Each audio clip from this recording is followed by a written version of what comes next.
ಏನೇನು ಬೇಕೋ ಪ್ರಯೋಗ ನಡೀತಾ ಇದೆ. ಕೇಸು, ಲಾಯರು, ಕೌಂಟರ್ ಕೇಸು, ಮತ್ತೊಂದು ಜೈಲಿಗೆ ಕಳಿಸುವಂತ ಸಮೀಪ ಬರ್ತಾ ಇದೆ.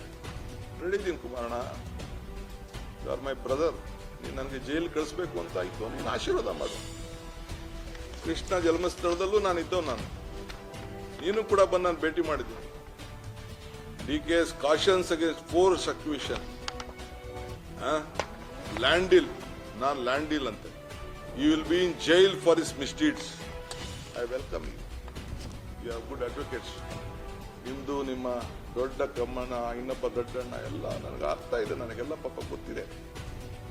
ನಿಮ್ಮ ಪ್ರಯತ್ನ, ನಿಮ್ಮ ಹೋರಾಟ, ನಿಮ್ಮ ಶ್ರಮ ಏನು, ಬೇರೆ ಬೇರೆ ನಾಯಕರುಗಳು ಯಾರು ಬೆಳಿಬಾರ್ದು ಅಂತ ಹೇಳಿ ನಿಮ್ದು ಏನು ಇದೆಯಲ್ಲ ಎಲ್ಲ ನನಗೆ ಅರಿವಿದೆ.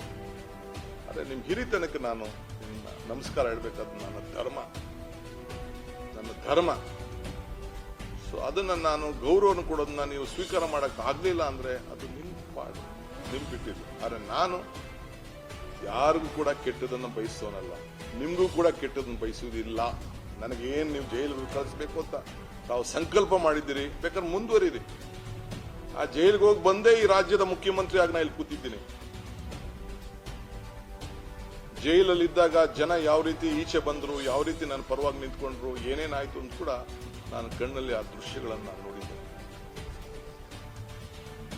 ಆ ಜೈಲಿಗೆ ಕಳಿಸಿದಂತ ಕೇಸು ಕೇವಲ ಎರಡು ವರ್ಷದಲ್ಲಿ ಒಬ್ಬ ಸುಪ್ರೀಂ ಕೋರ್ಟ್ ಅವರ ಪಾದಗಳಿಗೆ ನನ್ನ ಸಾಷ್ಟಾಂಗ ನಮಸ್ಕಾರಗಳು.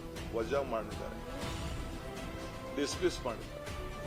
ಇರ್ಲಿ, ನೋವು ಅನುಭವಿಸೋ ನಾನು ಆ ಕೋಣೆಯಲ್ಲಿ ಏನ್ ಅನುಭವಿಸಿದೆ, ನನ್ನ ಕುಟುಂಬ ಅನುಭವಿಸ್ತು. ನನಗೋಸ್ಕರ ನನ್ನ ತಾಯಿಂದಿರು, ಇಡೀ ರಾಜ್ಯದ ನನ್ನ ತಾಯಿಂದಿರು, ಯುವಕರು, ಹಿರಿಯರು ಕಣ್ಣಲ್ಲಿ ನೀರಾಕಿ ಪ್ರಾರ್ಥನೆ ಮಾಡಿ ನನ್ನನ್ನ ಜೈಲಿಂದ ಕರ್ಕೊಂಡು ಬಂದರು.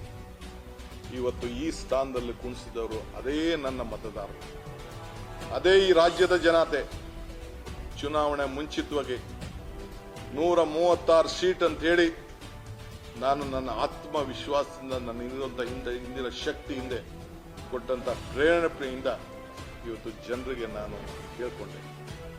ನಿಜ, ರಾಮನಗರಕ್ಕೆ ಹೋದೆ, ಬಿಡದಿಗೆ ಹೋದೆ, ಚನ್ನಪಟ್ಟಣಕ್ಕೆ ಹೋದೆ, ಕನಕಪುರಕ್ಕೆ ಹೋದೆ, ಎಲ್ಲ ಕಡೆ ಹೋದೆ. ನನಗೆ ಪೆನ್ನು ಪೇಪರ್ ಕೊಡಿ ಅಂತ ಹೇಳಿದೆ.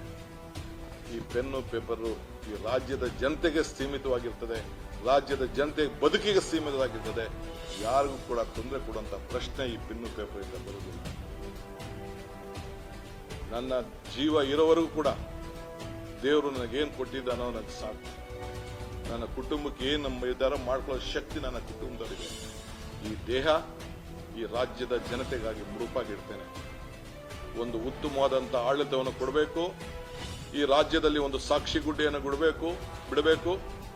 ಪ್ರತಿ ಹಂತದಲ್ಲಿ, ಪ್ರತಿ ದಿನ ಕೂಡ ನನ್ನ ಆಡಳಿತದಲ್ಲಿ ರಾಜ್ಯದಲ್ಲಿ ಸುಭಿಕ್ಷ ಆಗಿರಬೇಕು ಅನ್ನೋದು ನನ್ನ ಕರ್ತವ್ಯ ಮತ್ತು ನನ್ನ ಧರ್ಮ.